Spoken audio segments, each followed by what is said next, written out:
Hey everybody, this is Jackie Lukeman, one of the editors here at Real Progressives, and I wanted to take a few minutes to talk about this issue that is going on now with the Democratic Party and Hillary Clinton supporters blaming Bernie Sanders supporters, especially those of us who are Bernie or bust, for the possibility of a Trump presidency. I have a serious problem with that accusation because the existence of Donald Trump as the Republican nominee is partially even the Democrats' fault. They're the ones who are partially responsible for making that possible. Why do I say that? Because in the 2010 midterms, it was the Democratic Party that abandoned President Obama, please excuse my dog Brewski, that abandoned President Obama when he was president in his first term. They felt like he was too toxic. They saw the right-wing attacks in all forms, the racist ones, the ones that were not based on policy. They saw all these right-wing attacks against President Obama, and they didn't defend him. More importantly, when Obama took office in 2008, the Democrats had a majority in Congress, and they could have passed any legislation he introduced much more easily than they did. The problem was there were several Democrats who didn't even support Obama with the ACA, which is why it didn't get passed as easily as it did. So that was in 2010. And as the obstruction and the challenges to Obama's presidency and actually his mere existence continued from the Republicans, the Democrats still did not defend this man. Moreover, in 2012, it was the DNC that directed Obama to stay away from the Democratic midterm campaigns. It was like he didn't exist. They didn't defend his record. They did not. A lot of Democratic candidates didn't even mention his name. So between the 2010 and the 2014 midterms, the Republicans, pushed largely by the Tea Party revolution, gained control of Congress. Now, that wasn't just because the Tea Party was so powerful and so convincing in their arguments. It was also because Democrats did not come out and vote in either midterm election in the numbers that they did in the presidential elections, and because the DNC and Democratic politicians did not defend their president.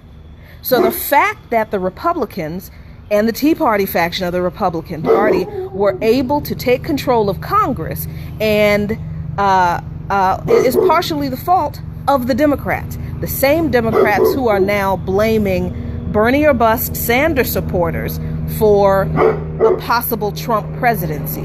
Well, before you can blame me for something that hasn't already happened yet, why not? How about you cop to your own stuff, DNC? How about you admit your role in this mess that you helped create, Democratic Party? Furthermore, there's this argument that if we don't vote for Hillary Clinton, then we're basically voting for Donald Trump, and that Hillary is the lesser of the two evils. Here's my other beef with that argument and the DNC and Democrats and Clinton supporters who say that. I know who Hillary Clinton is. I've known who she has been since I've been interested in politics when I was a kid in high school because, see, I grew up in Southeast DC in a predominantly black, predominantly poor neighborhood that saw the crack epidemic when it happened. And I saw my neighborhood go from a nice, pretty quiet, pretty cool neighborhood for a kid to grow up in to a police state. And I knew that part of the problem with the way this new drug was being handled was because of policy that came down from the White House. I didn't understand how laws, how bills became laws at the time, but I knew that there were rules that were changed that made it easier for more police to be deployed into our neighborhoods, and that allowed them to target certain people while letting other people go scot-free. And I saw that with my own eyes. This is not some paranoid conspiracy theory, racial bias thing that I'm coming up with. I saw how Black people in the neighborhood I grew up in saw what was happening around us, and we were asking for our politicians to provide more money for education, for public schools, to provide more money for community programs for our kids, to provide more money for drug treatment that people weren't getting, to provide more money for mental health. And I saw that we didn't get any of that. We asked for more community policing. What we got instead was more police officers and more prisons. All of the other stuff that we asked for to help our communities and to help the kids in our communities and to help people who were struggling with addiction and unemployment and underemployment and lack of health insurance and lack of mental health support in our communities, we didn't get any of that, although we asked for it. And for Hillary Clinton to say, as she has recently, that the Black community supported the '94 crime bill too, that's a lie. That's not what we asked for.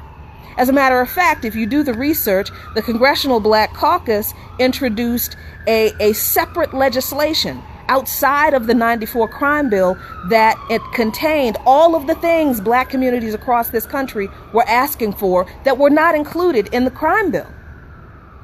So I've known who Bill and Hillary Clinton were for a very long time. I remember watching C-SPAN when she made that super predator comment, and I knew that was a racist statement. It was a racist social theory.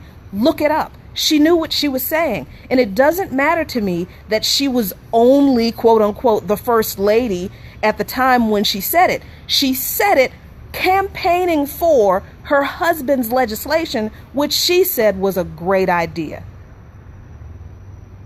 There's also the issue of the Welfare Reform Act, and she constantly talks about how the Welfare Reform Act reduced welfare rolls by a significant number in this country. But what they don't tell you is that the people who were kicked off welfare were kicked deeper into poverty. And her friend, the founder of the Children's Defense Fund, Marian Wright Edelman, has said publicly, and it is documented, you can look it up and find it, that yes, Hillary Clinton is a friend of mine, but politically, she's no friend to the Children's Defense Fund or to children, because the Children's Defense Fund did a study on the effects of the potential Welfare Reform Act, and they found that if the legislation was implemented the way it was written at the time, that it would be disastrous for poor people, and especially for children, and disproportionately for children of color.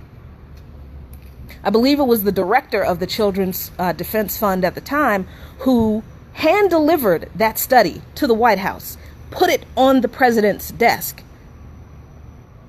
And Bill and Hillary Clinton ignored the recommendations of the Children's Defense Fund not to pass that legislation. It was passed. And yes, tens of thousands of welfare recipients who Hillary Clinton at one time called deadbeats were, yes, the welfare rolls were reduced, but poverty among children, child poverty skyrocketed under that legislation. I remember that.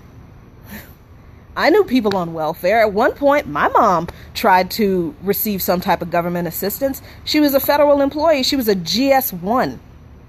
She barely made enough money to pay her rent and feed me and her.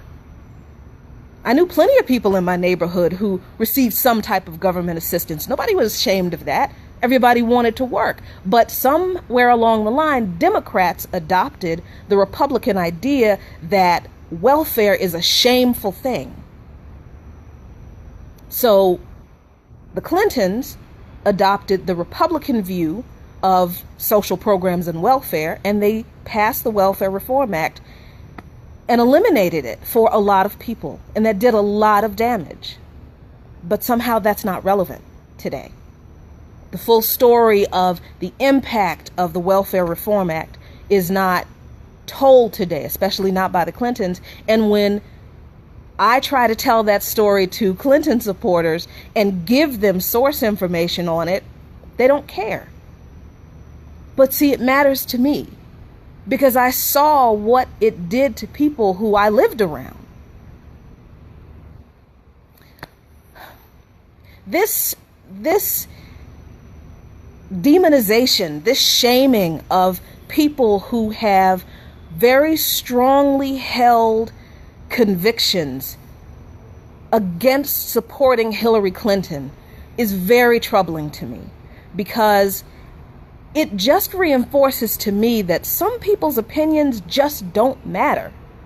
Our experiences just do not matter if they don't fit the narrative of those who are in power and want to maintain it. Now, I'm not saying all Clinton supporters are racist. I'm not even saying most of them are, but I remember Hillary Clinton's 2008 campaign against then Senator Barack Obama and the race baiting tactics she used.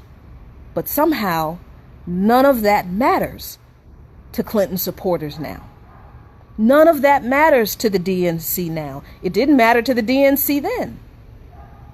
So people who ignored this history that the Clintons have brought with them, this baggage that they've brought with them, that plenty of us in our 40s, late 40s and 50s can very clearly remember and have lived through, none of that matters. The Welfare Reform Act that made it, that prohibited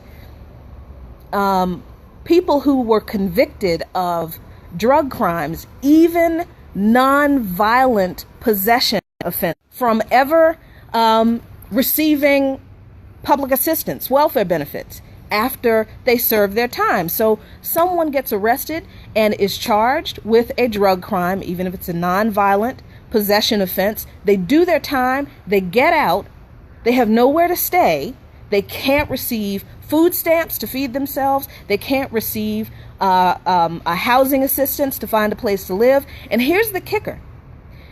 If they had family members who were living in public housing, and if they didn't have anywhere to live, they couldn't stay with their family members, because then their family members would be kicked out for violating the Welfare Reform Act, because they were harboring someone who was convicted of a drug felony, even if it was a non-violent possession offense. That's what the Clintons did. And people who like to say that, well, you can't hold Hillary Clinton to the standards of her husband's actions. Yes, I can, when she takes credit for them. It is simply not my responsibility to clean up the mess that the DNC has made, that the Democratic Party has made, that Democratic supporters of Hillary Clinton have made, by ignoring the history that the Clintons bring. It's not my responsibility to clean up the mess that Hillary Clinton made as Secretary of State by supporting the disastrous, bloody, regime-changing coups in Honduras and Syria, and for interfering in the democratic elections in Haiti. It's not my responsibility to clean up their mess and to keep the potential presidency of Donald Trump from happening, because that's partially the responsibility of the Democrats. And if they had listened to us in the beginning, we wouldn't be having this discussion. If they had gotten behind Bernie Sanders, who we always knew was the stronger candidate, the candidate with more integrity. Yes, I know he voted for the '94 crime bill. And I know he voted for the bill because that's how legislation in Washington works. Sometimes you have to vote for crap you hate to get the things that you know are necessary that you wouldn't get otherwise. I don't like that he voted for the crime bill, excuse me, but at least I understand why he did it. And At least I can say that he stood on the floor of the House and made an impassioned speech for why that bill, that legislation would be a disaster. And he worked to amend the sentencing guidelines that made it a disaster. At least I can say that about him. What can I say about the Clintons in regard to that piece of legislation that's particularly destructive, that has been particularly destructive to poor Black and Hispanic communities? What can I say about them? They're still defending it.